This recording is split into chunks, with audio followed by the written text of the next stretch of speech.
الحمد لله الذي لم يزل عالما قديرا حيا قيوما سميعا بصيرا، والصلاة والسلام على رسوله أرسله إلى الناس كافة بشيرا ونذيرا وداعيا إلى الله بإذنه وسراجا منيرا، وعلى آله وأصحابه وأهل بيته كثيرا كثيرا. أما بعد، فأعوذ بالله من الشيطان الرجيم. بسم الله الرحمن الرحيم.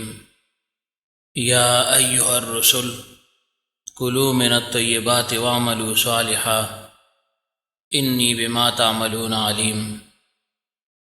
وقال عليه الصلاة والسلام: الحلال بين والحرام بين وبينهما مشتبهات، أو كما قال عليه الصلاة والسلام. صدق الله العظيم وصدق رسوله النبي الكريم، ونحن على ذلك من الشاهدين والشاكرين والمطمئنين، والحمد لله رب العالمين. إن الله وملائكته يصلون على النبي يا أيها الذين آمنوا صلوا عليه وسلموا تسليما. اللهم صل على محمد وعلى آل محمد كما صليت على إبراهيم وعلى آل إبراهيم إنك حميد مجيد. اللهم بارك على محمد وعلى آل محمد كما باركت على إبراهيم وعلى آل إبراهيم إنك حميد مجيد. بزرگوں اور دوستوں، اللہ تعالی ہمارے سانے کو اور اس بیٹھنے کو قبول فرمائے. اللہ تعالی ہم سب کی کامل اصلاح فرمائے. اصلاح کا مدار وہ اعمال صالحہ پر ہے. عمل انسان کے اختیار میں جتنا ہو سکے انسان عمل کرتا رہے اور اس عمل کو معمولی نہ سمجھے.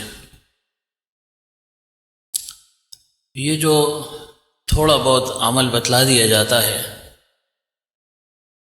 چونکہ اجازت کے ساتھ ہوتا ہے، اس میں اللہ تعالیٰ عجیب و غریب اثرات کو پیدا فرما دیتا ہے، اور انہی اعمال کی بنیاد پر بڑے بڑے لوگ بن جاتے ہیں، بڑے ہوں یا نہ ہوں، لیکن اللہ تعالیٰ ان کو ایک بڑائی عطا فرما دیتا ہے. اور جو پہلے سے بڑا ہو دنیا کی نگاہ میں دینی لحاظ سے خصوصیت کے ساتھ، تو اس کو اللہ تعالیٰ بہت جلد ترقی عطا فرما دیتا ہے. تو اعمال کو بیکار نہ سمجھے، انسان اعمال میں لگا رہے، لیکن ان اعمال کی قبولیت کے لیے جو شرط ہے، جو ضروری چیز ہے، وہ ہے اکل حلال. حلال کا اہتمام یہ بہت لازم اور ضروری ہے. عمل ڈھیروں ہو رہا ہے، سینکڑوں کے حساب سے ہو رہا ہے، گھنٹوں کے حساب سے ہو رہا ہے، دن رات ہو رہا ہے، مسلسل ہو رہا ہے، لیکن اگر اس میں اکل حلال نہ ہو، اکل حرام ہو، مشتبہ مشکوک چیزیں ہوں، کھانا پینا مشکوک ہو، حرام کا ہو، تو یہ عمل کسی کھاتے میں نہیں لگے گا، کسی کام میں نہیں آئے گا. عمل انسان کس لیے کرتا ہے؟ نجات کے لیے کرتا ہے، اخروی نجات حاصل ہو جائے، اللہ تعالیٰ کی رضا حاصل ہو جائے. اللہ تعالیٰ کی رضامندی یہی اصل ہے. اسی کے لیے انسان دوڑ بھاگ کرتا ہے، اپنے آپ کو مجاہدے میں ڈالتا ہے. لیکن یہ مجاہدہ تب اپنی جگہ پکڑے گا، تب ہی یہ کارآمد ہوگا کہ اس کے ساتھ اکل حلال کی جو شرط ہے وہ بھی انسان پورا کرے. اب دیکھیں دنیا میں کتنے لوگ ہیں عمل کر رہے ہیں، لیکن اگر ساتھ اس شرط کو دیکھا جائے جو اہم شرط ہے، اہم جز ہے، جس پر مدار ہے ان اعمال صالحہ کی قبولیت کا اور پھر اعمال صالحہ کی توفیق کا، تو وہ بہت ہی کم ایسے لوگ ہیں جو اس کا اہتمام کرتے ہوں، یا یہ کہ بہت کم ایسے لوگ ہوں گے کہ جو اس احتیاط کے ساتھ زندگی گزارتے ہوں کہ بھئی کھا تو رہا ہوں، پی رہا ہوں، استعمال کر رہا ہوں، لیکن آیا یہ حلال ہے بھی یا نہیں ہے، یا اگر حلال ہے تو 100% حلال ہے، یا اس میں کچھ شک اور شبہ بھی ہے۔ اس کی طرف نگاہ کسی کی نہیں کی، نہ ہی اس کو کوئی کچھ سمجھتا ہے، حالانکہ مدار اسی پر ہے۔ اور جن کو اللہ تعالیٰ عقل حلال کی توفیق عطا فرماتا ہے ان کو اللہ تعالیٰ قناعت بھی نصیب فرماتا ہے۔ جو قانع ہوگا وہی عقل حلال کا اہتمام کرتا ہے، جو قناعت پسند ہوگا تو لازماً اللہ تعالیٰ اس کی حفاظت فرماتا ہے اور پھر اس کو اللہ تعالیٰ برکتیں عطا فرماتا ہے، پھر وہ حلال کا اہتمام کرتا ہے۔ اور جس کے اندر قناعت نہ ہو، حرص کا مادہ ہو، حل میں مزید کے چکر میں لگاؤ، تو بہت کم ایسے آپ کو ملیں گے کہ جو عقل حلال کا اہتمام کرتا ہو۔ کیوں؟ جب آپ کے اندر یہ حل میں مزید کی حرص ہوگی، حل میں مزید کا جذبہ ہوگا کہ بھائی خوب سے خوب تر ہو، اچھے سے اچھا ہو، زیادہ سے زیادہ ہو، بڑھتے ہی رہے، تو ظاہر ہے پھر بڑھنا عقل حلال میں تو ہے، لیکن اس میں وقت لگتا ہے، وقت طلب ہے۔ اور جو حرص کا مارا ہوا ہو وہ پھر اس چیز کو نہیں دیکھتا، وہ انتظار میں نہیں رہتا، انتظار کی صعوبت اور مشکل مشقت وہ برداشت نہیں کر پاتا، پھر وہ مختلف ذرائعوں سے اپنے اس عقل اور شرب کو زیادہ سے زیادہ کرنے کی تگ و دو میں لگ جاتا ہے۔ اب ظاہر ہے کہ حلال کے علاوہ جتنے بھی طریق ہیں سب حرام ہی ہے نا، یا تو صراحتاً حرام ہے اور یا پھر اس میں حرام کا شبہ ہے، مشکوک ہے۔ تو جب تک ہم عقل حلال کا اہتمام نہیں کریں گے فائدہ ہوگا نہیں۔ فائدہ کیوں نہیں ہوگا؟ ظاہر عمل صالح کا تعلق انسان کے جسم کے ساتھ ہے۔ اب جسم حرام سے پلا ہے، بڑا ہے، پرورش پا رہا ہے، تو پھر کیسے اس حرام شدہ، حرام سے پلے ہوئے جسم سے اعمال صالحہ کی قبولیت کے ساتھ صدور ہو سکے؟ یہ ناممکن ہے۔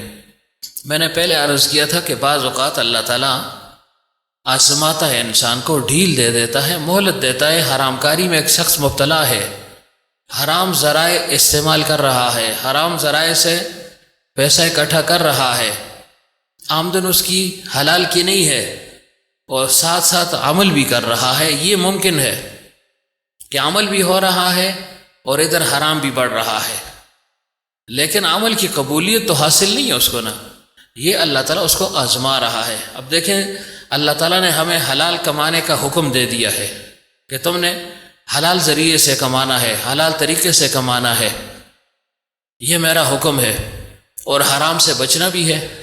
لیکن اللہ تعالیٰ نے حرام کے ذرائع بھی پیدا کر دیے نا۔ چاہیے یہ تھا کہ حرام کے ذرائع بند ہو جاتے ہیں نا، لیکن بند نہیں ہوئے۔ ممکن ہے حلال سے حرام کے ذرائع زیادہ ہوں، تو یہ امتحان ہے نا انسان کا۔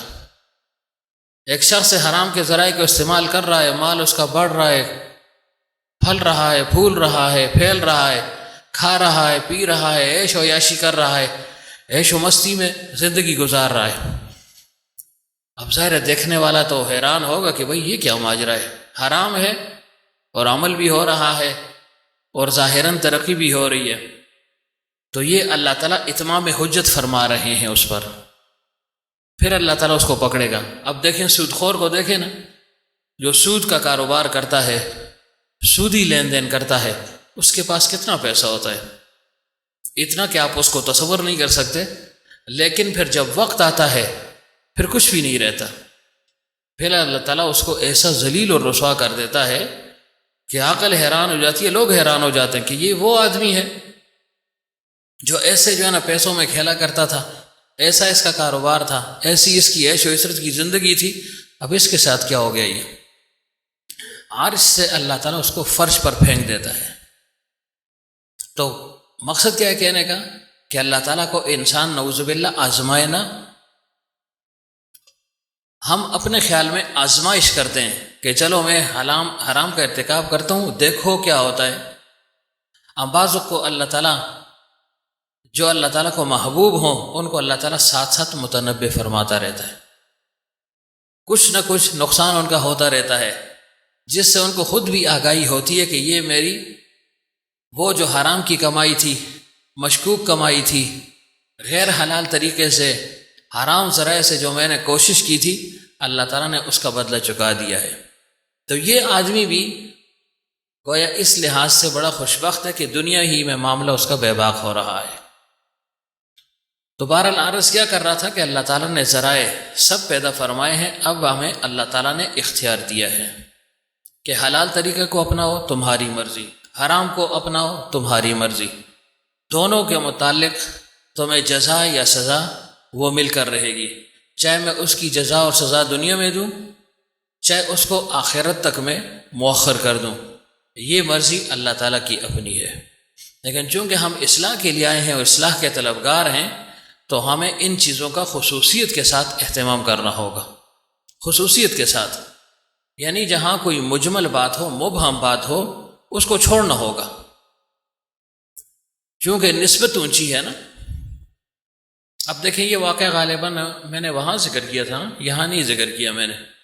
ایک بزرگ کے متعلق آتا ہے، وقت کے بہت بڑے بزرگ تھے، عالم تھے، محدث تھے، فقیہ تھے، سب کچھ تھے، مقتدا تھے، آسان الفاظ میں مقتدا کے لفظ میں سب کچھ آ جاتا ہے۔ پھر تو بادشاہ کے ساتھ کسی بات پر ان بن ہو گئی، معلوم نہیں کس بات پر، بس ذہن میں یہ واقعہ میرے آ گیا، اس میں لکھا ہوا ہے کتاب میں، لیکن پوری ترتیب مجھے معلوم نہیں ہے۔ خلاصہ اس کا یہ ہے کہ بادشاہ کسی بات پر ناراض ہو گیا، یا یہ کہ بادشاہ ایک حرام چیز کو حلال ٹھہرانے کا کہہ رہا تھا کہ جی اس کی حلت کا فتویٰ ان فلاں بزرگ سے لیا جائے۔ یہ میں یہ کہہ رہا ہوں کہ ہم چونکہ خانقاہ سے منسلک ہیں، ہم چونکہ تبلیغ سے منسلک ہیں، اس میں سب آ جاتے ہیں، ہم چونکہ مدارس کے ساتھ منسلک ہیں، ظاہر یہ تین بڑے شعبے ہیں نا، تصنیف ہے، تالیف ہے، اسی طرح جہاد ہے، قتال ہے،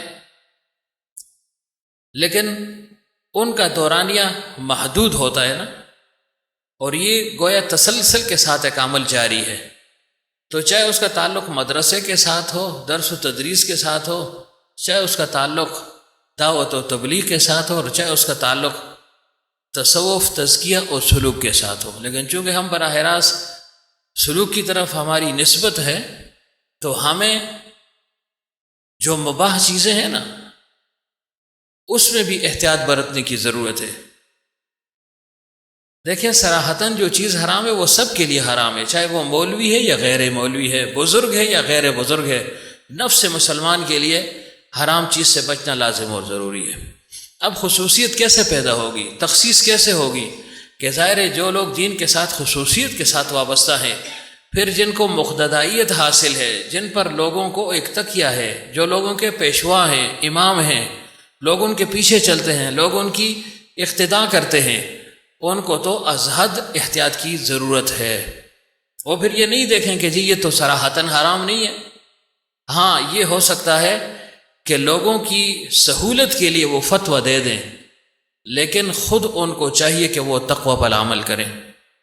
امام صاحب رحمۃ اللہ علیہ کے متعلق آتا ہے، ایک دفعہ رستے پر جا رہے تھے، کسی نے پوچھ لیا کہ حضرت یہ جو بارش میں لوگ چلتے ہیں، بارش ہوتی ہے تو چھینٹے وغیرہ کپڑوں پر پڑ جاتے ہیں، یہ پاک ہیں یا ناپاک ہیں؟ امام صاحب رحمۃ اللہ علیہ نے فرمایا پاک ہیں، عموم بلوا کی وجہ سے، یعنی اس سے بچنا ممکن نہیں، ابتلا عام ہے، لہٰذا فرمایا پاک ہے۔ ایسا پاک بھی نہیں کہ آپ گٹر میں چل رہے ہیں اور کہو یہ پاک ہے، ایسا نہیں۔ تو بہرحال فرمایا یہ پاک ہے۔ یہ بات تو کہہ دی، بارش ہو رہی تھی، امام صاحب آگے کسی جگہ ندی کے کنارے بیٹھے ہوئے تھے، ایک شخص گزر رہا تھا، بارش ہو چکی تھی، اس نے دیکھا امام صاحب رحمۃ اللہ علیہ اپنے اس چھینٹوں کو دھو رہے ہیں، صاف کر رہے ہیں۔ اس نے کہا یہ عجیب امام ہے۔ فرمایا حضرت ہمیں تو کہہ رہے ہیں کہ یہ پاک ہیں اور خود دھو رہے ہیں، یہ کیا ہوا؟ فرمایا وہ میرا فتویٰ تھا، یہ میرا تقویٰ ہے، وہ میں نے آسانی کے لیے فتویٰ دے دیا، لیکن اگر اپنی ذات پر ہو تو میں اس میں احتیاط ہی کروں گا، اور احتیاط لازم اور ضروری ہے۔ کیوں؟ بعض اوقات حسنات الابرار سیئات المقربین، کہ جو حسنات کی ابرار یعنی نیکیاں ہیں وہ مقربین کے لیے سیئات شمار ہوتی ہیں، گناہ شمار ہوتا ہے۔ آدم علیہ السلام سے ناکردہ ایک عمل ہو گیا، اللہ نے اس نسیان کو عصیان سے تعبیر کیا، وعصیٰ آدم ربہ فغواہ فنسی ولم نجد لہ عزما۔ تو عرض یہ کر رہا تھا کہ ان بزرگ کے ساتھ کسی بات پر ان بن ہو گئی، اور اس نے غالباً یہ کہا کہ جی مجھے یہ سور کا گوشت بڑا پسند ہے، خنزیر، یہ حلال ہونا چاہیے۔ ان مولوی صاحب سے فتویٰ لے لیں جی، مولوی صاحب فتویٰ دیں گے؟ دیکھیں جو جس یعنی طبقے کا آدمی ہو عالم، وہ کبھی بھی ایسی حرکت اور ایسی جرت نہیں کر سکتا۔ ہاں عناد میں ممکن ہو کہ میں اپنے مخالف کی مخالفت کی وجہ سے کچھ چیزوں کا اظہار کر دوں، کچھ چیزوں کا اہتمام کروں، لیکن جب حقیقت واضح ہوتی ہے یا حقیقت اس شخص پر آتی ہے، فیصلہ اس شخص پر آتا ہے، تو وہ پھر احتیاط کرتا ہے۔ غالباً یہ دیوبند میں ایک آدمی تھا، اس نے دعوت کر لی، دیوبند کے مشائخ بھی تھے اور جو دوسرے طبقے کے بزرگ تھے ان کی بھی دعوت کر لی، دونوں کو اکٹھا کر دیا۔ جب اکٹھے ہو گئے تو اس نے کہا جی یہ شیخ سدو کا بکرا جو ہے نا یہ میں نے ذبح کیا ہوا ہے، کھائیں جی، شروع کریں۔ تو جو اکابر دیوبند تھے وہ تو پہلے سے یہ اس چیز کے مخالف تھے، انہوں نے ہاتھ کھینچ لیے، لیکن جو دوسرے طبقے کے تھے اس نے بھی ہاتھ کھینچ لیا۔ جو میزبان تھا اس نے کہا کہ جی یہ کیوں؟ آپ تو ہمیں کہتے ہیں حلال ہے۔ فرمائے ان کے بغض اور عناد کی وجہ سے حلال کہتے ہیں، حقیقت میں حرام ہے، بغض اور عناد کی وجہ سے۔ تو بہرحال الہیت نہ ہو تو پھر علم بھی انسان کو کھا جاتا ہے۔ لیکن عام ایک بات کرتا ہوں نا کہ جس پر یہ بوجھ ڈال دیا جائے نا پھر وہ ان چیزوں کا اہتمام کرتا ہے نا، ایسے سمجھے نا بس ان کو اسکول میں جو ہے نا صرف استاد ہی ہے، استاد ہے، بس صبح آتا ہے 8-9 بجے اور جو ہے 10-12 بجے 1 بجے 2 بجے چلا جاتا ہے۔ کبھی کبھی وہ اس پہ سستی بھی کر لیتے ہیں، 8 کی بجائے 9 بھی جاتا ہے، 9 کی بجائے 10 بھی جاتا ہے، اور 2 بجے کی بجائے 1 بجے بھی نکل جاتا ہے۔ لیکن اگر اسی کو آپ جو ہے نا اسکول کا سربراہ بنا دیں کہ بھائی آج سے اب تم ہیڈ ماسٹر ہو، آج تمہارے نام پر جو ہے نا یہ چٹھی لکھ دی گئی ہے جی، کیا کہتے ہیں اس کو، آرڈر بک آپ کے نام پر ہو گیا جی، پھر اس کو دیکھیں وہ اوروں کی محنت کرتے ہیں، یار خدا دا نہ ہے آج میں ہیڈ ماسٹر نا منڈل گزارا کرو، آج میرے ساتھ گزارا کر لو، کیونکہ آرڈر بک میرے نام پر ہوا۔ اب دیکھیں پہلے وہ سستی کر رہا تھا، لیکن جب اس پر بوجھ پڑ گیا نا تو اب وہ سب سے زیادہ متحرک ہوتا ہے، سب سے زیادہ چست اور چالاک ہوتا ہے۔ تو اس وجہ سے کہتا ہوں کہ مقتدا تو لازماً احتیاط کرے گا، لیکن ان کے متبعین وہ بھی اس کا اہتمام کریں گے۔ اب یہ بات چل رہی تھی، بادشاہ نے کہا جی کہ حلت کا فتویٰ دینا چاہیے۔ فرمایا یہ کب ہو سکتا ہے، یہ تو نجس العین ہے۔ دیکھیں باقی جتنے بھی جانور ہیں، درند پرند ہیں، چرند ہیں، ان کی کھال ہو گئی، بال ہو گئے، ہڈیاں ہو گئی، دانت ہو گئے، استعمال میں لا سکتے ہیں آپ دباغت کے بعد۔ ہڈیاں ہیں خشک کر لیں، اس کو کسی کام میں بھی آپ لا سکتے ہیں، کوئی چیز اس سے بنا سکتے ہیں، برتن اس سے بنا سکتے ہیں، انسانی جسم میں کسی چیز کی ضرورت ہے اس کو آپ بنا سکتے ہیں۔ لیکن سور ایسی چیز ہے خنزیر کہ یہ نجس العین ہے، اس کے بال بھی ناپاک، اس کا چمڑا بھی ناپاک، اس کا جو ہے نا لعاب بھی ناپاک، اس کا دانت بھی، یعنی یہ کل کا کل یعنی یہ نجس ہے، کسی لحاظ سے بھی استعمال جائز نہیں ہے۔ اب اس نے کہا جی اس کی حلت کا فتویٰ دو، حلت کا فتویٰ دو۔ یہ خیر مسلم کھاتے ہیں نا، دیکھیں اللہ تعالیٰ نے جس چیز کو انسان کے لیے حرام قرار دے دیا اس کی نفرت بھی انسان کے دل میں پیدا کر دی، خصوصاً مسلمان کے دل میں، غیر مسلم نہیں، مسلمان کے دل میں۔ اب مثلا کہتا حرام ہے، اب دیکھتے ہی آپ کو کراہت سی ہوتی ہے، خنزیر حرام ہے، دیکھتے ہی نام سنتے ہی آپ کے دل میں کراہت پیدا ہوتی ہے، کتا ہے، بلی ہے، انسان اس کو مکروہ سمجھتا ہے، گن اس کو آتی ہے، کھانا تو درکنار، اس کا استعمال تو دور کی بات ہے۔ بہرحال وہ اس کا ضمیر مسخ ہو چکا تھا، اس کا ذائقہ مسخ ہو چکا تھا۔ اس سے کہا جی اس کی حلت کا فتویٰ دیا جائے، فرمایا یہ نہیں ہو سکتا۔ اس سے کہا اگر نہیں ہو سکتا تو اس کو بھوکا جو ہے نا ٹھہراؤ بھائی، اس کو کھانا پینا کچھ نہیں دینا، اور جب بھی اس کو بھوک لگے خنزیر کا گوشت اس کو کھلاؤ، یہ کھائے گا تو بس حلال ہو جائے گا۔ اب دیکھیں تو 4-5 دن ہفتہ اگر کوئی نہ کھائے تو ظاہر استراری کیفیت ہے نا، مضطر آدمی تو پھر حرام کھا سکتا ہے نا، اتنا کھا سکتا ہے کہ جس سے اس کی زندگی بچ جائے۔ شراب حرام ہے، لیکن زندگی کو بچانے کے لیے اگر اس کو پانی نہیں مل رہا، مضطر ہے، استراری کیفیت ہے، اتنا پی سکتا ہے کہ اس سے زندگی بچ جائے۔ اب استراری کیفیت میں تو چیزیں پھر حرام بھی حلال ہو گئی نا اس معنی میں۔ اسی طرح حرام سے علاج کو بھی لے لیں، تداوی بالحرم، وہ بھی اس ضمن میں آتا ہے، لیکن اس میں تفصیل ہے۔ آج کل ہم نے گپ شپ بنا دی، فلانی چیز کھا لو جی، سنے دمے کے لیے بہت اچھی ہے جی، فلاں چیز پی لیں جی، فلاں مرض کے لیے بہت اچھا ہے جی۔ کس نے کہا ہے؟ خود ہی مفتی بن گئے، خود ہی عالم بن گئے، خود ہی فتویٰ جاری کر رہا ہے۔ تو ان امور میں جو مقتدا ہیں ان کو احتیاط اور سختی برتنی چاہیے۔ افیون لوگ کھاتے ہیں، ایک تو باقاعدہ افیون جیسے نسوار کی صورت میں ہوگی نا، میں نے دیکھی نہیں ہے، سنا ہے ایسی ہوتی ہے، اور ایک وہ ڈوڈے سے ہوتے ہیں، اس کو استعمال کرتے ہیں لوگ۔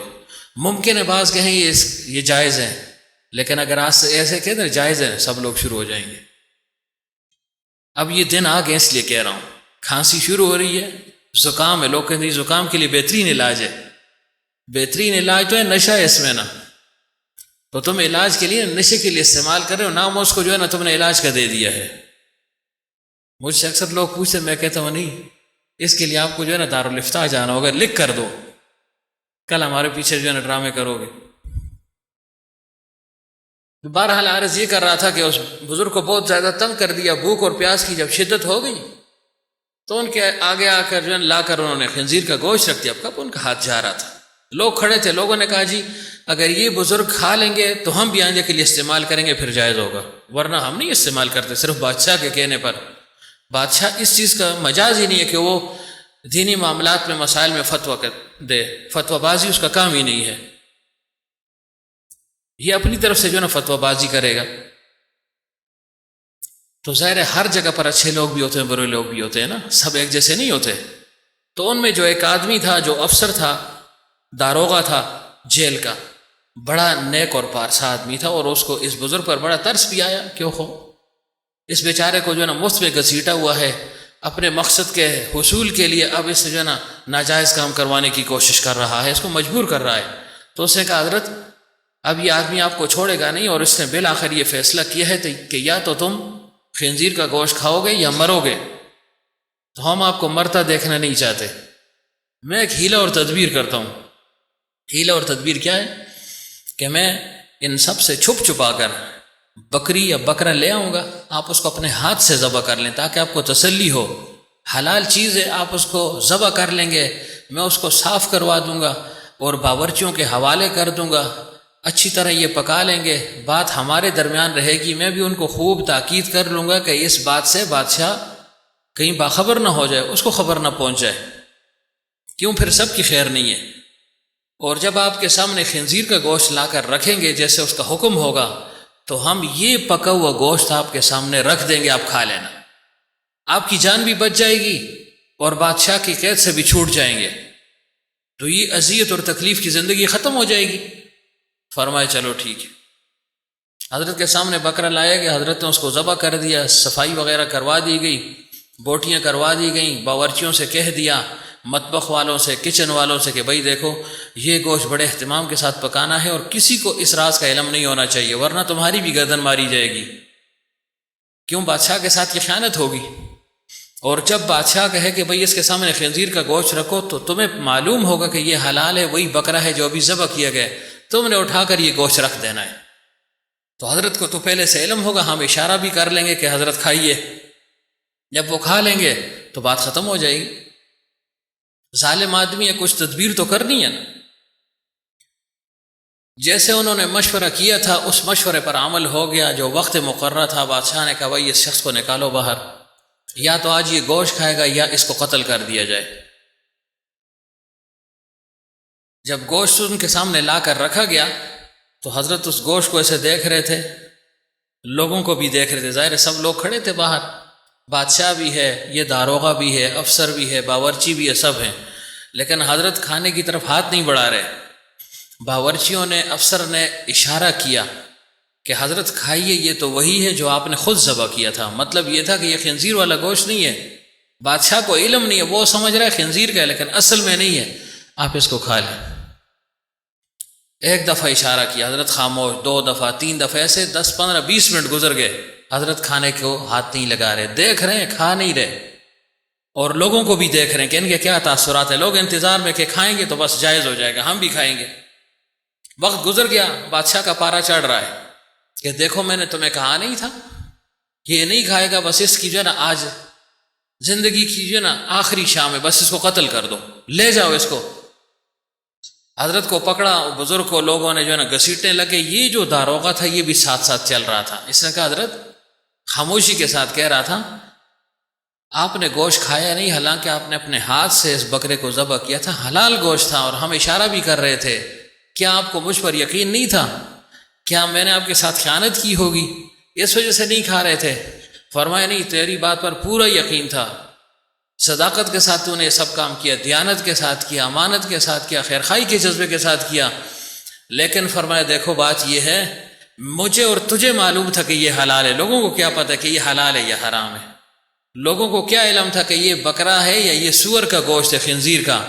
میں اگر کھا لیتا میرے لیے جائز بھی تھا، اور تم سب بھی کہہ دیتے میں چھوٹ بھی جاتا. لیکن لوگ یہی کہتے کہ فلاں بزرگ نے خنزیر کا گوشت کھا کر اس کی حلت کا فتویٰ عملاً دے دیا ہے. تو فرمائے کس کس کو ہم سمجھاتے کہ نہیں یہ بکرے کا گوشت ہے اور یہ خنزیر کا نہیں ہے. فرمائے موت تو مجھے قبول ہے، قتل ہونا قبول ہے، لیکن میں حرام کا مرتکب نہیں ہو سکتا ہوں. کیوں؟ میری وجہ سے یہ لوگ پھسل جائیں گے، گمراہ ہو جائیں گے. اسی وجہ سے فرمائے ذلت العالم ذلت العالم، عالم کی پھسلاہٹ وہ دنیا کی پھسلاہٹ ہے. جب وہ پھسلتا ہے نا پھر دنیا پھسلتی ہے. کیوں؟ مقتدا ہے، لوگ اس کی مانتے ہیں، لوگ اس کے پیچھے چلتے ہیں نا کہ ہاں بھئی یہ ہمارے لیے حرف آخر ہے. اتنا بڑا مقام اللہ تعالیٰ نے ان کو عطا فرمایا ہے. اب دیکھیں وہاں پر کتنی احتیاط حضرت نے برتی ہے. تو ہمیں بھی یہ احتیاط لازم اور ضروری ہے. یہ نہ ہو کہ چلو خیر ہے جی دب صدب ہے. نہیں، دب صدب والی بات نہیں ہے. تقوی اور طہارت کس کو کہتے ہیں؟ دیکھیں صریح حرام سے تو ہر ایک انسان بچتا ہے، اگر بچے نہ کم از کم اس کو یہ احساس ہوتا ہے کہ بھئی میں حرام کا مرتکب ہو رہا ہوں. یہ تقوی اور طہارت یا جو بزرگی ہے اس کا احساس یا اس کا اظہار وہ تو مشکوک چیزوں سے بچنے میں ہے نا، کہ جس چیز پر حلت اور حرمت کا دونوں فتوے لگ رہے ہوں کہ حلال ہے نہ معلوم حرام ہے، تردد ہے، اب اس چیز کو چھوڑنا یہ جو ہے نا کمال ہے. تو اس وجہ سے عرض کرتا ہوں کہ اگر ہم جو ہے نا عمل صالح قبولیت کے ساتھ چاہتے ہیں تو اس کے لیے عقل حلال لازم اور ضروری ہے، اور اس کا اہتمام لازم کریں گے، اور اپنے حلال کو خود بخود مشتبہ اور حرام نہ بنائیں. اس کے متعلق تفصیلاً میں نے ذکر کیا ہوا ہے، تفصیل بیان ہو چکی ہے. ہر ایک اپنے جو ہے نا طور پر سوچے، جو بھی جس کام میں مشغول ہے، جس فن کے میں جو ہے نا وہ ماہر ہے، چاہے اس کا تعلق فنون کے ساتھ ہے، چاہے اس کا تعلق ذہنی جو ہے نا اس کے ساتھ ہے، چاہے وہ جسمانی ہے، جو بھی ہے، انسان جس طریقے سے بھی جو بھی اس کے ذرائع ہیں اس پر غور و فکر کرے کہ بھئی میرا حلال طریقہ ہے اور میں اس کو حرام اور مشتبہ کیوں بنا رہا ہوں، اس پر وہ غور و فکر کرے. تو بہرحال عرض کیا کر رہا تھا کہ اس حلال کا جو ہے نا بڑا اثر ہے، حرام کا اپنی جگہ بڑا اثر ہے اور حلال کا اپنی جگہ بڑا اثر ہے. ابراہیم ابن ادم رحمۃ اللہ علیہ کے پاس ایک شخص ہے کہ حضرت مجھے اسم اعظم سکھائیں، اسم اعظم سکھائیں مجھے. سنا اس کا بڑا اثر ہوتا ہے، انسان مستجاب الدعوات ہوتا ہے اور اس کی دعا قبول ہوتی ہے اور ہر کام اس کا ہو جاتا ہے. فرمائے بھائی حرام سے بچو، جس نام سے اللہ کو پکارو گے وہی جو ہے نا اسم اعظم ہے. حرام سے بچو فرمایا، فرمایا حرام مشکوک لقمے سے اپنے آپ کو بچاؤ، جس نام سے اللہ کو پکارو گے بس جو ہے نا وہی تمہارے لیے اسم اعظم کا کام کرے گا. تو یہ شوق ہم سب کو ہوتا ہے کہ اسم اعظم مل جائے تو کیا ہوگا. بعض کہتے ہیں مشتاق کی طرح کہ جی جنات جو ہے نا مسخر ہو جائیں. مولانا یعقوب نانوتوی صاحب رحمۃ اللہ علیہ کے پاس حکیم الامت تشریف لے گئے. ابھی کچھ دنوں پہلے ہی غالباً یہ ملفوظ وہاں پر گزرا بھی ہے کتاب میں. وہاں ہم جو ہے نا ملفوظات کو پڑھتے ہیں نا عصر کے وقت، اور یہاں بھی ملفوظات پڑھتے ہیں. تو یعقوب نانوتوی صاحب رحمۃ اللہ علیہ کے پاس گئے کہ حضرت یہ جنات مسخر ہوتے ہیں، جنات نظر بھی آتے ہیں، اور اگر کوئی مسخر کرنا چاہے تو ہو جاتے ہیں؟ فرمایا ہاں مسخر کرنا چاہو تو ہو جاتے ہیں، مجھے یہ طریقہ بھی آتا ہے، میں طریقہ بھی بتا سکتا ہوں، لیکن مجھے یہ بتاؤ تم خدا بننا چاہتے ہو؟ خدا بننا چاہتے ہو؟ یہ تو اللہ تعالیٰ کے کام ہے نا، کہ کیا تم خدا بننا چاہتے ہو؟ سب کام ہو سکتے ہیں. مقصد یہ تھا کہ یہ لایانی کام ہے، کیا ان کے پیچھے پڑے ہوئے ہو؟ ہاں ایسا آدمی کہ چلو مخلوق کی ضرورت کے لیے، ان کے فائدے کے لیے اگر کوئی سیکھ لے گنجائش ہے اس میں، لیکن نرا شوق ہو کہ میں ایاں دیکھاں تے میں نیڑیو دیکھاں تے میں ایاں کنڈاڑے تا دیکھاں دے، بیٹھے تے دیکھاں دے، کھلتے تے دیکھاں دے، پھر کم دے رہے ایاں ہمارا بی پی لو ہوندے مشتاق نہ لو کہ فلاں جگہ ایک عامل آئے ہیں ایک مریض کو دیکھنے کے لیے، دعا کریں، میں نے اس کو کہا ہے مجھے دکھاؤ. ایسا بہت یعنی مشکل ہے. ہاں وہ جو کہتے ہیں نا موکلات جن کے پاس ہوتے ہیں، تسخیر جن کو واقعتاً حاصل ہو، شاید وہ اس کو ظاہر کر سکے حقیقی معنوں میں اور حقیقی شکل میں، باقی دکھا نہیں سکتے. تو اس نے کہا میں تو جا رہا ہوں، کیا پتہ ظاہر ہی ہو جائیں، تو ہمارا دل دھک دھک کر دے لگے تھا، بی پی میرا لو ہو رہا ہے تو لو تو ہوگا نا. تو پتنی میں کیا عرض کر رہا تھا کہ جو ہے حرام کا جو ہے نا اس کا بڑا اثر ہوتا ہے. اچھا دیکھیں یہ حجاج بن یوسف کتنا مشہور سفاک اور ظالم مشہور ہے نا، اللہ تعالیٰ نے دین کا کام بھی اس سے لیا ہے. یہ جو ہم قرآن پاک کو بآسانی پڑھ لیتے ہیں، اس پر جو اعراب لگائے ہوئے ہیں زبر زیر پیش، یہ اس کا کارنامہ ہے. بہت بڑا وہ حافظ بھی تھا، اچھا قاری بھی تھا، معمولی آدمی نہیں تھا، علم بھی تھا لیکن حافظ اور قاری پکا تھا. وہ ہر چیز کا اس کو علم تھا، ایسا ماہر تھا وہ. تو بہرحال اس کو جب گورنر بنا کر بھیجا گیا عراق کی طرف، بغداد عراق کی طرف، تو اس زمانے میں وہاں صلحاء کی ایک کثیر جماعت موجود تھی، بڑے بڑے صلحاء بزرگ اتقیاء موجود تھے. تو لوگوں نے اس کو کہا، جو اس وقت جو کارندے وغیرہ تھے، وزراء وغیرہ تھے، انہوں نے کہا دیکھو تم آ تو گئے ہو، تم ظالم ہو، بہت زیادہ بڑے ظالم ہو، لیکن یاد رکھنا ان جو ہے نا صلحاء کی بد دعا تمہیں ختم کر دے گی، ان کے ساتھ ظلم اور زیادتی نہ کرنا، ذرا احتیاط کے ساتھ یہاں زندگی گزارنا، یہاں وہ ظلم جو ہے نا تمہارا نہیں چل سکے گا، ان کا ہے کہ ہاتھ اٹھ گیا بس تم ختم ہو جاؤ گے. اس کو اور ملکوں پر یا اور صوبوں پر جو ہے نا قیاس نہ کرنا. اس نے کہا چلو ٹھیک ہے دیکھی جائے گی. پھر اس نے خطبہ دیا، بہرحال لمبا خطبہ تھا. اس کے بعد وقت گزرتا گیا، ان صلحاء کی اس نے دعوت کی. اب ظاہر دعوت کا قبول کرنا، اگر ظاہراً کوئی شرعی معنی نہ ہو تو قبول کرنا مسنون ہے، سنت ہے. اب اس نے دعوت کر لی تو سب صلحاء نے کہا بھائی یہ وقت کا بادشاہ ہے، اللہ نے اس کو اقتدار دیا ہوا ہے، مال بھی ہے اس کے پاس، اور ایسی کوئی ظاہری چیز نظر بھی نہیں آ رہی کہ جس کی وجہ سے ہم اس کی دعوت کو ٹھکرا دیں. دعوت قبول ہو گئی. دعوت جب قبول ہو گئی، بزرگ چلے گئے سب. یہ جو ابدال کی خاص جماعت تھی، یہ بڑے انواع و اقسام کے کھانے ان کے لیے تیار کیے گئے. دسترخوان لگ گیا، حجاج بن یوسف خود بھی موجود، بزرگ بھی موجود، اور کھانا ان کو کھلا دیا. خوب جو ہے نا سیر ہو کر سب نے کھایا. خوب یعنی اچھا انتظام کیا ہوا تھا، اور خوب رغبت کے ساتھ انہوں نے کھا بھی لیا. کھانا بھی چاہیے نا رغبت کے ساتھ، کوئی تیار کر لے تو پھر اتھا پھر نخرے نہ کرے، میں یہ نہ کھانا تو میں وہ نہ کھانا، تو منڈے ماندہ رہے کسا نہ لو، تو یہ کام بھی نہ ہو نا. ہاں صراحتاً آپ کو معلوم ہو کہ بھائی یہ چیز اس بندے کو نقصان پہنچا سکتی ہے یا اس کے لیے نقصان کا سبب بن سکتی ہے، تو وہ اس سے معذرت کر سکتا ہے. لیکن عام طور پر اتنی زیادہ جو ہے نا پھر وہ بزرگی دکھانے کی اور شیخی دکھانے کی ضرورت نہیں ہے. کھا لے انسان. بہتر تو یہ کہ جس کو مہمان بنا رہا ہے اس سے پوچھ بھی لے، اس کے ذوق کے مطابق ہو تو یہ سب جو ہے نا پریشانیاں پھر نہیں ہوگی، اس میں آسانی ہے اس میں. لیکن چلو کچھ اس کی مرضی کا کچھ اپنی مرضی کا، تو انسان سب سے کھا لے. کیوں؟ جو ہدیہ جو ہے نا، یہ دعوت، یہ ہدیہ ہے نا، اس میں نور ہوا کرتا ہے. اور حاجی صاحب رحمۃ اللہ علیہ فرمایا کرتے تھے ہر چیز سے کچھ نہ کچھ چکھ لیا کرو. حضرت رحمۃ اللہ علیہ کا یہی معمول تھا، اور میں بھی اسی پر جو عمل کرنے کی کوشش کرتا ہوں کہ جو چیز موجود ہو ظاہر ہے سب چیزیں اکٹھی ایک جو ہے نا حساب سے آپ تو نہیں کھا سکتے نا، کچھ زیادہ کھائیں گے کچھ کم ہوگا، لیکن سب سے چکھنا چاہیے تاکہ وہ برکت حاصل ہو جائے، اس سنت پر عمل بھی ہو جائے، اور میزبان بھی خوش ہو جائے کہ اس نے ہر چیز کو کھا لیا ہے، ماشاءاللہ اس کو یہ چیزیں پسند آئی ہیں، پھر اس کی تعریف بھی کر لے کہ بہت اچھا پکا ہوا ہے۔ اس پر پیسے نہیں لگتے، اچھا تعریف کرنے پر کہ کھا کے پچھا ہے یہ بس میں پھر گلاں کرتے رہے پیچھے جل کے کھایا بھی اور باتیں بھی کر رہے ہیں۔ عورتوں میں یہ مرض زیادہ ہوتا ہے، تو عورتوں کو اس کا جو ہے نا خصوصیت کے ساتھ اہتمام کرنا چاہیے کہ کھا کے پھر کم از کم احسان فراموش نہ بنے اور اس احسان کو مانے۔ ہر ایک اپنی وسعت کے مطابق آپ کی دعوت کرے گا نا، آپ کی وسعت کے مطابق نہیں کرے گا کہ آپ کے میں تو اتنا بڑا آدمی ہوں، مجھے اللہ نے اتنا مال دیا، ایسی میری دعوت ہو نہیں، یہ بھی غلط فہمی ہے، یہ بھی حماقت ہے نا۔ شاہ صاحب کے میں اتنا بڑا آدمی ہے تو بڑی دعوت ہے، دیکھو جی نیرے چاول رکھے دن بڑے اگر کھا جی، وہ جس نے کی ہے وہ اپنی استطاعت کو دیکھے گا نا۔ ہاں ساتھ مہمان کی مہمان نوازی کو بھی مد نظر رکھے، اس شخصیت کو بھی دیکھے کہ کون آ رہا ہے، کس کی دعوت ہے۔ بہرحال اس طرف نہیں جاتا ہوں جی، پھر بات لمبی ہو جائے گی۔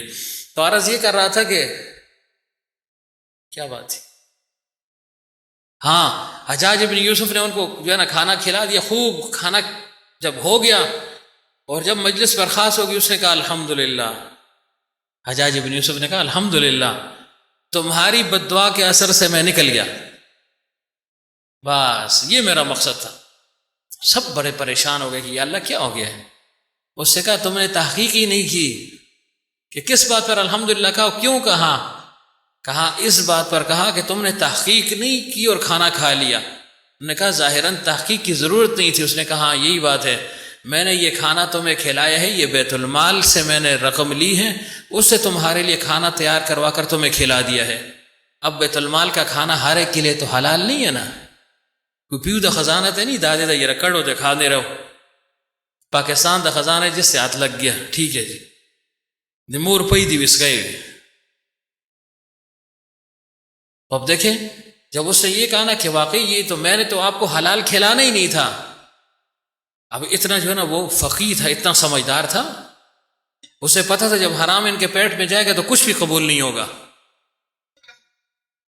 کچھ بھی قبول نہیں ہوگا۔ اس نے کہا میں نے بیت المال سے تمہیں کھلایا ہے تو بیت المال کا کھانا تمہارے لیے جائز ہے؟ سب کو پتہ تھا حرام ہے، جائز تو نہیں ہے۔ اب کیا ہو سکتا تھا؟ اب اگر وہ الٹی بھی کرتے قیب بھی کرتے اثر تو پڑ گیا نا۔ اس نے کہا بس الحمدللہ تم سے بچ گیا ہوں۔ اس کے بعد جو اس نے ظلم کیا، 1,20,000 حضرت فرمایا کرتے تھے اتنے لوگوں کو اپنے ہاتھ سے اس نے قتل کیا ہے، اپنے ہاتھ سے خود، اور جو دوسروں سے مروائے ہیں اس کی تو کوئی تعداد ہی نہیں ہے۔ اور جیل خانوں میں کتنے لوگوں کو بند کیا، کتنی اذیت دی، کتنی تکلیف دی سب کے سامنے، لیکن وہی بزرگ تھے، وہی ملک تھا، وہی جو ہے نا شہر تھا، بد دعاؤں پر بد دعائیں ہو رہی تھی، اس کو لگ ہی نہیں رہی تھی۔ تو دیکھیں ایک وقت کا کھانا تھا اور اس کا کیا اثر پڑ گیا۔ لیکن یہ تو وہ لوگ محسوس کرتے ہیں نا جو حلال کا اہتمام کرتے ہیں نا، جن کو اللہ کا تعلق نصیب ہوتا ہے وہ اس کو محسوس کرتے ہیں نا۔ ہم تو اہتمام کیے نہیں تو ہمارے لیے حلال حرام سب برابر ہو گئے، بلکہ ہمارے لیے وہ حلال بھی حرام بن جاتا ہے۔ کیوں؟ وہ جذبہ ہی نہیں ہے نا کہ میں کھاتا کس نیت سے ہوں، کیوں کھا رہا ہوں، کس لیے مجھے کھانا چاہیے، کیا ہوگا اس کھانے سے، یہ چیزیں ہے ہی نہیں ذہن میں۔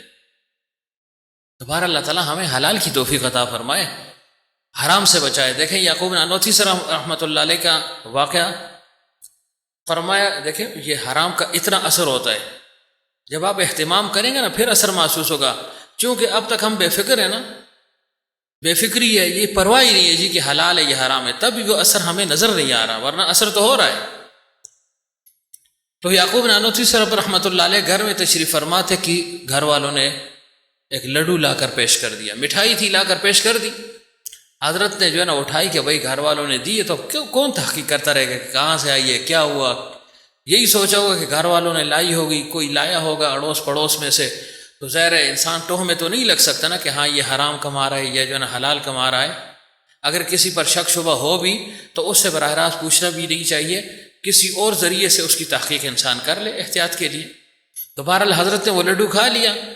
جیسے ہی لڈو کھائے تو حضرت فرماتے ہیں فی الفور میرے باطن میں جو ہے نا ایک عجیب و غریب ظلمت پیدا ہو گئی،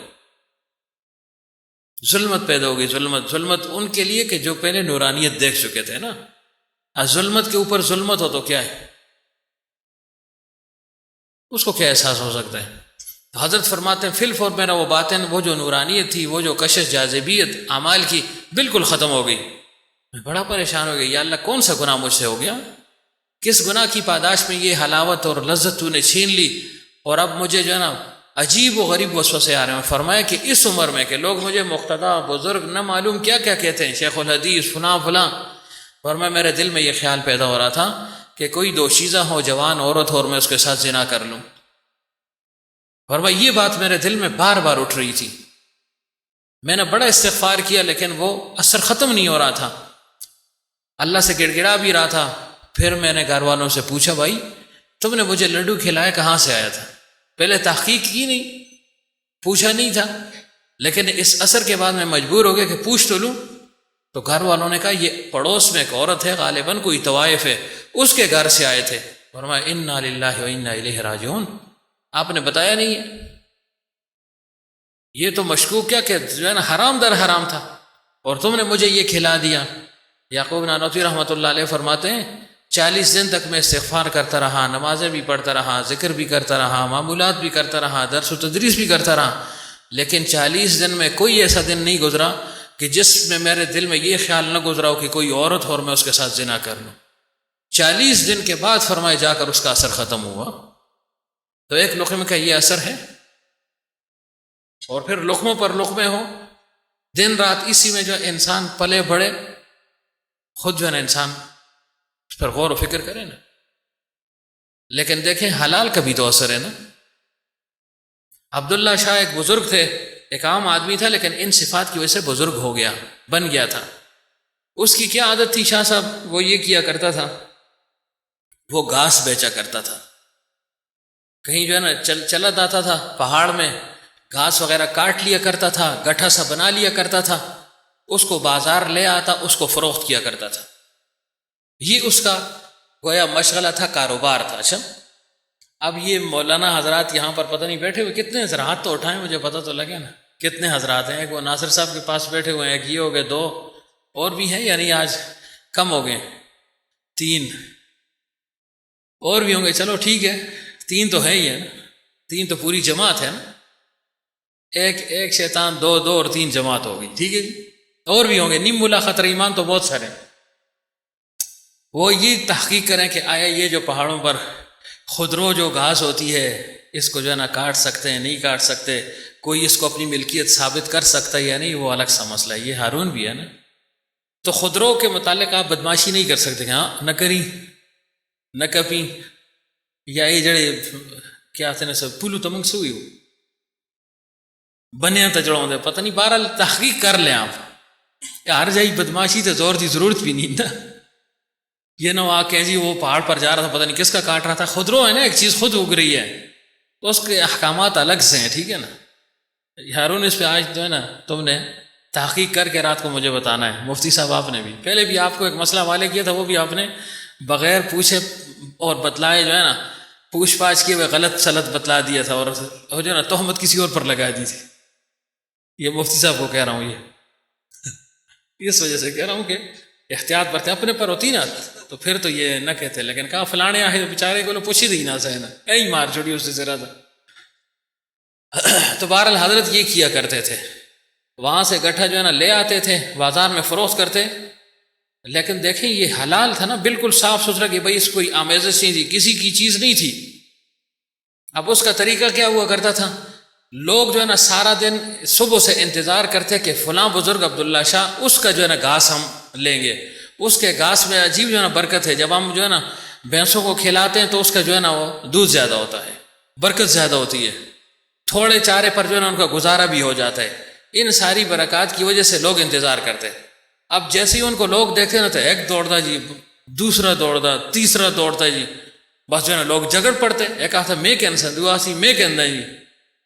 تو حضرت نے پھر یہ طریقہ اختیار فرمایا عبداللہ شاہ دیوبندی رحمۃ اللہ علیہ نے کہ بھائی دیکھو جگڑو مت، میں نے یہ بیچنا ہے، جگڑنا کسی نے نہیں ہے. اور نہ میں جو ہے نا کسی کو ترجیح دے سکتا ہوں کہ یہ پرانا گاہک ہے، یہ نیا ہے، اور یہ اپنا ہے، یہ پرایا ہے، یہ ذرا آنا دو زیادہ دے گا یہ کم دے گا، نہیں، یہ چیز نہیں ہے۔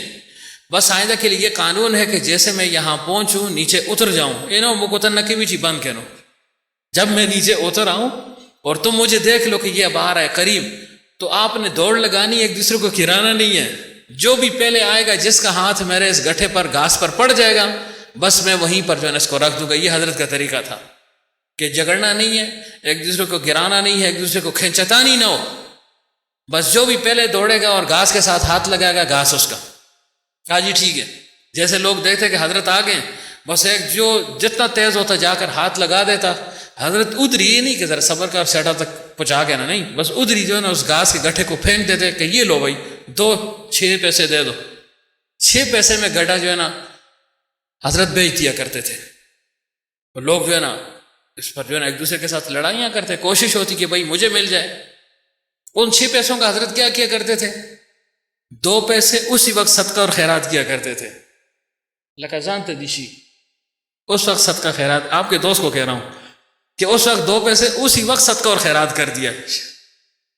ادھار شدار نہ اسی 36,850 ادھار نہیں تھا، یا 38,000 کچھ، 2 پیسے اسی وقت خیرات کر دیا کرتے تھے۔ دیکھو اس کو جو نا سخاوت کہتے ہیں شاہ صاحب۔ سخاوت یہ مال و دولت کے ساتھ ہے، اس کا انکار نہیں ہے، لیکن صرف مال و دولت اور اس کے ساتھ سخاوت ہو یہ لازم نہیں ہے۔ اب دیکھیں ایک آدمی کو 6 پیسے مل رہے ہیں، اور مل کس چیز کے؟ گھاس کاٹنے کے۔ صبح جو ہے نا کوئی جائے پہاڑوں پر پہنچے، آدھا گھنٹہ لگائے، پھر وہاں سے گھاس کاٹے، پھر آدھا گھنٹہ نیچے اترنے میں لگ گئے۔ کتنی صعوبت والا کام ہے، مشکل کام ہے، لیکن اس میں بھی ان کی جو ہے نا سخاوت کو دیکھیں، ان کے دل کو دیکھیں، دریا دلی کو دیکھیں۔ 2 پیسے اسی وقت صدقہ خیرات کر دیا۔ کوئی بھی غریب غربا، کوئی یتیم بیوہ، ہاں بھائی یہ صدقہ ہو گیا۔ اس کو جو ہے نا اللہ تعالیٰ ایسا ذوق ہمیں نصیب فرمائے۔ صرف باتوں سے تو کام نہیں ہوتا۔ 2 پیسے دے دیے، 2 پیسے گھر کے خرچ کے لیے رکھ لیا کرتے تھے کہ بھائی گھر کا جو نان نفقہ ہے، کوئی آٹا چینی دال چائے یہ لوں گا۔ 2 پیسے جمع کیا کرتے تھے، جمع کرتے کرتے سال کے بعد کچھ پیسے اس سے کچھ یعنی روپیہ، اس سے روپیہ 2 روپیہ جتنے بھی وہ بن جایا کرتے تھے، اور وہ جو پیسے جمع ہو جاتے تھے اس سے اکابر دیوبند کی دعوت کیا کرتے تھے، دعوت کیا کرتے تھے۔ یعقوب نانوتوی صاحب رحمۃ اللہ علیہ، حضرت تھانوی رحمۃ اللہ علیہ، ایسے اکابر بزرگ ان کی دعوت فرمایا کرتے تھے۔ یہ دیکھیں حرام کا اثر، اور ادھر جو ہے نا حلال کے اثر کا کہہ رہا ہوں۔ اب وہ انتظار میں ہوتے تو عبداللہ شاہ دیوبندی رحمۃ اللہ علیہ 2 پیسے جمع کر کے سال کے بعد جب ان کی دعوت کرتے، ان اکابر کو بلاتے، دعوت کیا ہوتی؟ ظاہر 2-4 پیسے، 2-4 روپے اگر سال میں جمع بھی ہو گئے، اس سے کون سی ایسی بڑی دعوت ہوگی؟ جی بکری بھی ذبح کرو تھے، نکاح گوشت بھی تھے، بڑا بھی تھے، مرغ بھی تھے، روسٹ بھی تھے، فلانا بھی تھے، باربی کیو بھی تھے، فلانے جی سارے کچھ۔ یہ تو نہیں تھا نا۔ ایک جگہ میں نے یہ پڑھا کہ چاول لے لیا کرتے تھے، اس میں گڑ ڈال دیا کرتے تھے، گڑ والے چاول تیار کرتے تھے۔ اب ظاہر ہے تھوڑے سے تو پیسے تھے، تھوڑی سی غذا ہوتی تھی، ان سب کو بلاتے تھے۔ یہ نہیں کہ 2 آؤ سنگیوز تھی، بس سب کو بلاتے، اور پیٹ بھر کر کھانا بھی نہیں ملتا تھا۔ کسی کو 1 لقمہ ملا، کسی کو 2 ملے، کسی کو 3 ملے۔ فرمائے اس طرح جو ہے نا 1-1 2-2 لقمے سب کھا لیا کرتے تھے۔ یعقوب نانوتوی رحمۃ اللہ علیہ فرماتے ہیں پورا سال ہمیں عبداللہ شاہ دیوبندی کی دعوت کا انتظار رہتا ہے۔ کیوں؟ فرمائے کھانا پیٹ بھر کر نہیں کھاتے، 2 لقمے ہوتے ہیں، 1 لقمہ ہوتا ہے، 3 لقمے ہوتے ہیں، لیکن فرمائے اس کے کھانے سے کم از کم 40 دن تک ہم ایک نورانیت محسوس کرتے ہیں، اور عمل میں انتہائی تیزی ہم محسوس کرتے ہیں۔ تو یہ حلال کی برکات ہے نا۔ اللہ تعالیٰ ہمیں بھی حلال کی توفیق عطا فرمائے۔ اور یہ بات میں بار بار کہتا ہوں، دیکھیں حرام اللہ نہ کرے نہ کرے، کوئی ہم میں سے سودی نہیں ہے، اگر ہے تو اس کو چھوڑ دے۔ دیکھیں سود کا کتنا سخت گناہ ہے، جیسے ماں کے ساتھ 36 دفعہ زنا کر لے کوئی، ماں اور پھر اس کے ساتھ زنا حالت اسلام میں، اسلام کے علاوہ بھی کوئی اس کا تصور نہیں رکھتا، اتنا مقدس رشتہ ہے، اور پھر 1 دفعہ بھی نہیں، 2 دفعہ بھی نہیں، 30-36 کا لفظ آیا ہے، 30 بھی آیا ہے اور 36 دفعہ بھی آیا ہے۔ اب کتنا جو ہے نا مکروہ عمل ہے، زنا ویسے بھی مکروہ عمل ہے، لیکن پھر والدہ ہو اور اس کے ساتھ یہ کام کرے، فرمائے اس سے بڑھ کر ہے سود، اور فرمائے سود خوروں کا حشر سوروں کے ساتھ ہوگا، خنازیر کے ساتھ ان کا حشر ہوگا۔ تو دیکھیں اگر کوئی کر رہا ہے تو اس سے جو ہے نا بالکل جو ہے نا ہاتھ کھینچ لے،